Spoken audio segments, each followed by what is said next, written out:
En fait, ce qu'on a là, c'est un petit peu la conclusion de l'introduction de la série, j'ai envie de dire, où le système finit de se mettre en place.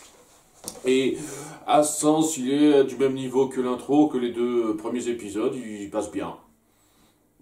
Rien d'extraordinaire, mais ça fait parfaitement le café concernant ce que ça veut raconter.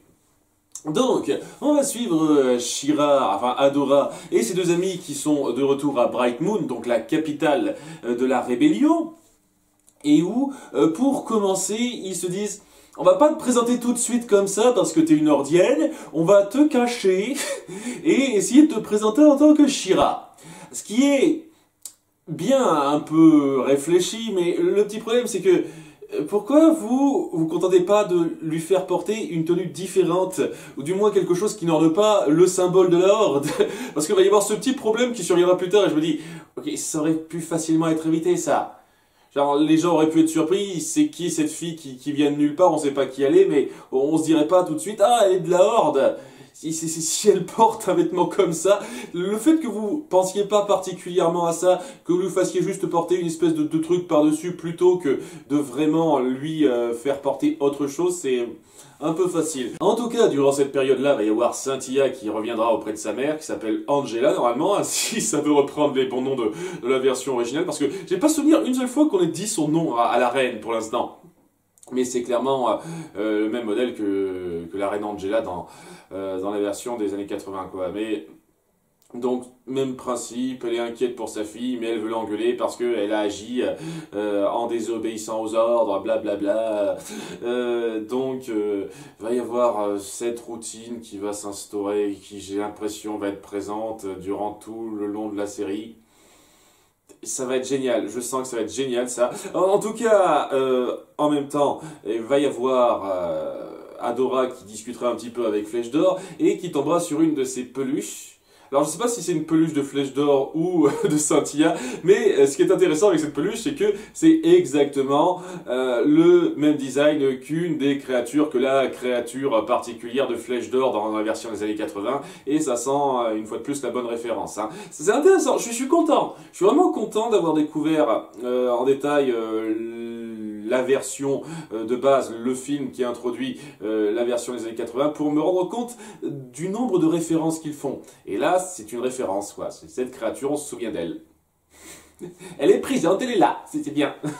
De même, on aura quelque chose un peu similaire avec le personnage central qui a donné son nom au titre. Mais bon, voilà, pendant ce temps-là, va y avoir Flèche d'Or et Cynthia qui auront l'idée de faire en sorte que Kadora se présente en tant que Shira et pas en tant que Hordienne, ce qui est une bonne idée. À ce moment-là, pourquoi vous ne faites pas changer de vêtements directement, histoire d'éviter les problèmes. Mais bon, et elle essaiera un petit peu Adora dans son coin toute seule, ça marchera pas parce que la pièce est un petit peu trop exiguë, donc elle se déplacera un petit peu ailleurs, en extérieur, devant son dada, donc le cheval qu'ils ont ramené, hein, c'est un petit peu important, elle va l'appeler Dada pendant tout l'épisode, son truc. C'est censé être drôle ça. Et elle ajoute une modification par rapport, une fois de plus, à la version originale, c'est que apparemment elle ne peut pas se transformer quand bon lui chante. Il faut que ce soit toujours dans des circonstances où elle a vraiment le cœur à ça. C'est vraiment pour des raisons justes et nobles, tout ça. Et lorsque elle essaie d'y aller en mode YOLO, il faut que je me fasse passer pour quelqu'un d'autre parce que je ne dois pas me montrer en tant qu'Adora, ça passe pas. Elle finit par en avoir marre et lors de sa dernière tentative, par magie pour arranger le scénario, va y avoir des étincelles qui sortiront de l'épée et qui atteindront Dada, qui se transformera donc en cheval. Il est avec une corne, donc une alicorne, hein, en gros c'est ça, une alicorne qui ne parlera pas. Hein, voilà, donc ce Fougor-là ne parlera pas, hein, il s'appellera bien Fougor au bout du compte, hein, et il sera totalement paniqué par ce qui lui arrive, ce qui fait qu'il se barrera un petit peu. Adora essaiera de le pourchasser, et en le pourchassant, il tombera sur des campements à côté du château, où tout le monde la reconnaîtra, et la prendra pour le costume qu'elle porte, c'est-à-dire une ordienne. Et donc ils l'attraqueront, elle essaiera de se défendre, elle se barrera, quiproquo qui s'ensuivent, et en finissant par se barrer, elle finira par se rendre dans un recoin de la forêt, où elle tombera sur la vieille personnage titre de l'épisode, c'est-à-dire Madame Raz, une vieille qui vit en ermite dans la forêt et qui a moyennement sa tête. Disons qu'elle a quelques mots de sagesse, mais il faut que ce soit une vieille farfelue. Et vous savez comment j'adore cet archétype de personnage, hein. J'en ai parlé quelques fois, c'est pas vraiment ma tasse de thé, ça. Donc, ouais, elle est un petit peu louf-dingue. Elle prend Adora pour une autre fille qu'elle appelle Martha, ou Mara. Mara, c'est ça. Et au début, elle croit Adora que elle est juste cinglée, mais en fait, si elle la prend pour Mara, c'est parce qu'elle porte la fameuse épée qu'elle porte, quoi. Donc Mara semble être l'ancienne She-Ra ou quelque chose comme ça. C'est ce que ça veut montrer. Et donc elle est un petit peu intriguée par cette vieille qui, une fois de plus, a pas toute sa tête. Elle s'attendait à ce que Mara vienne pour qu'elles aillent cueillir des myrtilles. Elle lui demande certaines questions et elle répond de façon élusive ou en tant que cinglée. Elle finit par lui demander: ah, mais vous n'êtes pas un peu seul? Mais je ne suis pas seul, j'ai mon copain Broom avec moi en pointant son balai. Ce qui est une référence, une fois de plus, à la série des années 80 où c'était ce personnage, donc, hein, Madame Raz, qui avait un balai vivant. Ah, une fois de plus, je l'ai souligné hein, lors de ma réaction au film d'introduction de She-Ra des années 80, c'est ça, ouais. C'est cool de faire des références hein, à cet égard-là, en se rendant compte que on va pas aller jusqu'au bout, on va pas faire tous les trucs un peu ridicules de la version des années 80, mais on va les reconnaître un petit peu. J'apprécie cette idée, j'apprécie cet petit effort et ça fait plaisir de regarder cette série et de se sentir gratifié de connaître un petit peu le matériau de base. J'apprécie qu'on fasse cet effort-là de la part de ce reboot, vraiment, c'est une petite touche en plus qui vaut quelque chose. Donc, ouais, elle déambule un petit peu en cherchant des myrtilles et il tombe sur un temple, une fois de plus, qui traîne dans le coin, un temple des fondateurs. Elles y font pas grand chose de particulier, ils s'activent mais il se passe rien de précis. Et au bout d'un moment, elle finit par avoir quelques mots de sagesse réels, elle n'est pas seulement loufoque, la vieille, elle finit par se dire, lorsque elle voit un champ de bataille en ruine à cause de l'armée de la Horde, que c'est pas à elle de dire à Adora ce qu'elle cherche, de lui montrer la voie. C'est elle qui doit se faire une idée, se rendre compte de la bonne chose à faire. Surtout lorsqu'elle lui parle du fait que les princesses, au bout du compte, avant elles se battaient pour tout le monde, mais maintenant elles se battent surtout pour protéger leur territoire. Ce qui fait que les autres endroits, c'est pas aussi bien protégé que ça. Ils n'ont pas autant l'attention qu'ils le méritent. Et elle trouve que c'est assez injuste, Adora. Et ça va de pair avec le fait que, parallèlement, juste après ça, elle voit son dada se faire capturer par les forces de la Horde dans le coin. Comme par hasard, une fois de plus, ça tombe bien, elle a suivi cette vieille un petit peu au pif, et elle est tombée sur Fugor, comme ça. Et donc, étant donné que ce coup-ci, elle veut se transformer pour faire quelque chose de juste et noble, ça marche, elle se transforme en She-Ra. Hein. Je n'avais pas parlé aussi de ça, mais comme pour la version des années 80, on a une petite séquence de transformation hein, à la Sailor Moon, à la Magical Girl, qui survient, qui prend une bonne quinzaine de secondes, histoire de montrer que c'est classe quand elle se transforme en She-Ra. Ça fait partie des petits clichés de ce genre de scénario qui sont assez mignons à voir. Disons que sur le long terme, ça risque d'être un peu chiant, j'imagine, de voir toujours la même transformation, mais... Je suis habitué, c'est tellement classique et typique, hein. C'est clair net que vous n'alliez pas passer à côté de ça. En tout cas, elle se bat, elle se débrouille un petit peu, mais au bout d'un moment, elle finit par être un petit peu sonnée par un tir de canon d'un des généraux. Ce gars est peut-être important ou pas, je veux dire, il a un design un peu particulier, sans doute qui reviendra, c'est un gros mec tout en fourrure.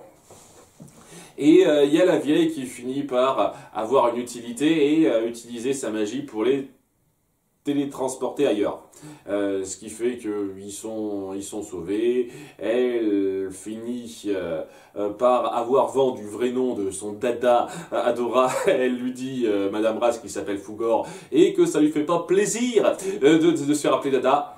Donc elle sait parler aux animaux directement, parce qu'une fois de plus, il parle pas directement, Fougor. Elle finit par apprendre les leçons de ce qu'elle a vécu, Adora, en se disant, ok, j'ai envie que les choses changent, j'ai conscience de ce qui va pas, je vais me présenter à la reine du peuple, alors qu'elle est en train d'engueuler sa fille, parce que comment t'as osé faire ça, amener ce genre de truc, blablabla, et elle se présente en tant que She-Ra pour se rematérialiser, remontrer en tant qu'Adora. Heureusement pour elle, il y a la reine qui connaît She-Ra, la légende de She-Ra, donc elle la reçoit plutôt bien lorsqu'elle dit je veux aider, même si je faisais partie de la Horde, j'ai fini par comprendre leurs horribles actions et je veux tout mettre en œuvre pour arranger ça. Et elle finit par être accueillie à bras ouverts par un peu tout le monde. Hein. Il suffit que la reine dise je comprends et tout le monde dit ouais, ça suffit, apparemment. J'imagine qu'il va y avoir quelques petits cas où ça va pas être si simple que ça d'être accepté, d'être intégré là-dedans. J'attends de voir comment ça va être géré, ça, mais c'est une façon de finir l'introduction du personnage et de sa situation. À partir de maintenant, elle va œuvrer pour la rébellion et essayer de faire progresser les choses plus que on se défend. Ce qui peut être très cool. Voilà, faut voir par rapport à ça. Mais c'est une fin d'introduction qui passe très très correctement, hein, bien, sans problème. Il y a le même genre de soucis, comme je l'ai dit, de dialogue un peu typique qui aide pas à rendre les personnages ultra marquants pour l'instant. À nouveau, hein, pour l'instant, ça passe, les personnages sont pas désagréables ou quoi que ce soit, mais ça n'a rien de transcendant dans leur façon d'être dépeint. Et ça se poursuit pour l'instant. Mais on verra, peut-être que par la suite, ça deviendra un peu mieux. Et parallèlement, on va sur un petit peu Catra à la Horde, et qui se sent un petit peu trahi d'avoir été laissé par son ami, qui lui a quand même proposé de la suivre. Hein. Allez, viens avec moi, quittons le coin, mais... Une fois de plus, elle a l'air quand même assez chaude à l'idée d'œuvrer pour la Horde, quoi. Ce qui l'emmerde, c'est le fait que son ami veuille pas être avec elle.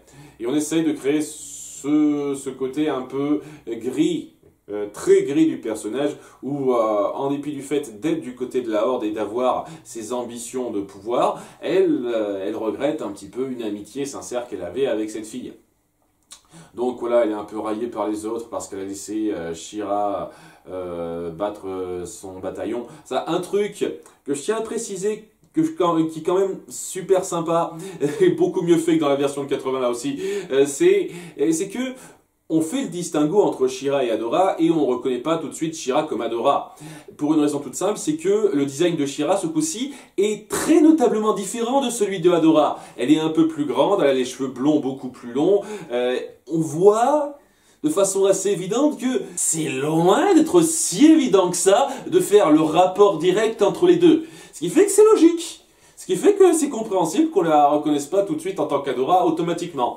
Catra sait qui elle est, c'est pour ça qu'elle garde le secret, elle veut pas la trahir totalement, même si ça l'emmerde et qu'elle veut toujours bosser pour la Horde, mais voilà, c'est normal que les autres ne la reconnaissent pas directement. J'apprécie ça, ça fait plaisir, c'est cool, vraiment.